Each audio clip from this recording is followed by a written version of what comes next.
Bom, hoje eu fui visitar uma paciente no hospital. Ela passou por uma cirurgia, digamos, semelhante com a de Bolsonaro, com as de Bolsonaro.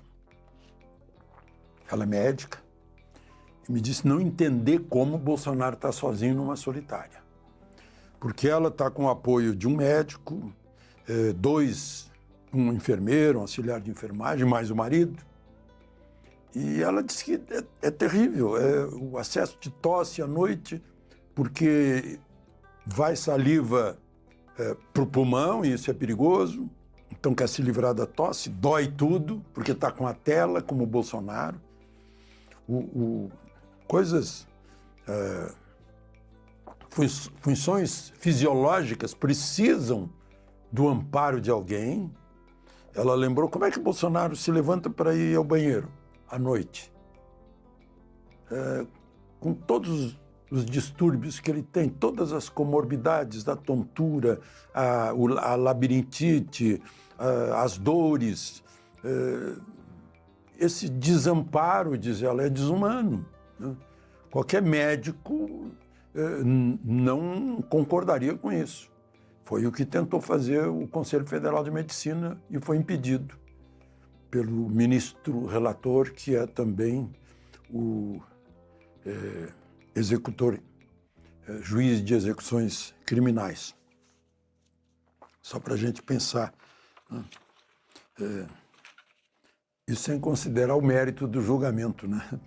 Para mim, está valendo o voto magistral do ministro Fux, mas são opiniões minoritárias e não que não são contadas no Tribunal Supremo do país. Vamos falar sobre o massacre no Irã.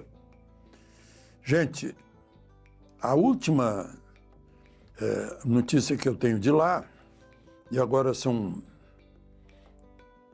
7h no Brasil, a hora que eu estou gravando, conversando com vocês, já deve ser acho que meia-noite ou mais de meia-noite lá no Irã. Não sei se houve o enforcamento prometido de um iraniano de 26 anos que trabalhava na indústria do vestuário, foi preso em casa, mas participou de manifestações e o enforcamento dele é para servir de amostra para que as pessoas não façam manifestações. Mas já fizeram a amostragem, né? Segundo as últimas informações de uma ONG, no mínimo 3.400 mortos, inclusive mortos a queima-roupa, são tiros no rosto, tiros na cabeça, a pouca distância. E também, vejam só a crueldade, tiros com armas não letais nos olhos e nos órgãos genitais, que é para a pessoa sofrer o resto da vida, por ter se rebelado contra o regime teocrático lá do Irã. Eu vi a notícia na agência oficial dizendo que o Irã pode retalhar. Os israelenses estão prontos para qualquer manifestação do Irã. Há uma expectativa de que Trump faça alguma coisa. E a notícia, o título da agência oficial brasileira é: Irã pode atacar bases dos Estados Unidos se Washington intervir nos protestos. Eu garanto que quem escreveu isso não foi meu aluno lá no Uniceub de jornalismo. Pode ter sido aluno do Paulo Freire. Se Washington intervir, se Washington intervier, quando Washington intervier, isso é futuro do subjuntivo. Meu Deus. Bom, mas eu acho que o grande assunto de hoje é mais uma fase da operação, eu não sei por que põe nome americano, Compliance Zero. É usado por órgão institucional brasileiro, e no Brasil a Constituição do artigo 13 diz que a língua aqui é o português.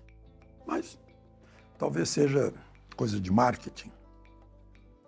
Nos endereços de Vorcaro e da família dele. E foi além da família. Pegou o cunhado, o pai, o Vorcaro, e olhem só para a irmã, né? O cunhado estava indo para o velho Dubai, para onde Vorcaro também estava indo quando foi preso. Está solto agora, né? Toffoli mandou soltar. E continua trabalhando. Em favor dele, claro. Em defesa dele. Talvez até coagindo a justiça. Mas só quem coage a justiça é o Eduardo Bolsonaro. Talvez até atrapalhando investigações. Isso também está lá previsto no Código Penal. Mas, enfim. O cunhado estava indo para o Dubai também, em Guarulhos, quando foi preso. E Toffoli também mandou soltar o cunhado. Eu logo pensei, será que ele está levando uma procuração do Vorcaro para fazer aquilo que o Vorcaro ia fazer lá em Dubai? Só suposição. Até agora ninguém falou em procuração. O nome do cunhado é Fabiano Campos Zettel, ou Zettel, né? Ele é dono da financeira Moyat Asset. Só para vocês saberem o que é Moyat. É aquele morro onde Isaac estava lá pronto para ser sacrificado pelo Abraão. Por que ele usou isso? Porque ele é pastor da Igreja Lagoinhas, de Belo Horizonte. E lá nessa igreja, ele tem esse Moyat Asset, tem várias empresas. Uma delas é que comprou aquela casa de 36 milhões aqui em Brasília, onde Vorcaro dava jantares, inclusive com a presença de ministro do Supremo. Só para a gente lembrar. E vocês lembram do notável, notório, conhecido Nelson Tanuri? Pois é, também foi foco da busca e apreensão. Autorizada por Toffoli, justificando que, diante de novos ilícitos, porque ele está solto e continua praticando os ilícitos. Né? E também João Carlos Mansur, que é daquela REAG Investimentos, que apareceu lá também, fazendo muita ligação, que aí acaba tendo ligação lá com os desvios dos idosos, né? Foram 42 mandados em São Paulo, Bahia, Minas Gerais, Rio Grande do Sul e Rio de Janeiro. Tem mais ligação, tem quase mais ligação que o PCC. Né? Foram apreendidos celulares, carros, joias, relógios, computadores, dinheiro vivo, eu vi a foto, tudo nota de 100, não sei quanto. Documentos, armas e munição. Eu vi a foto das armas, eu contei 13 armas, sendo 5 armas longas, as outras armas curtas, algumas semiautomáticas, outras talvez até automáticas.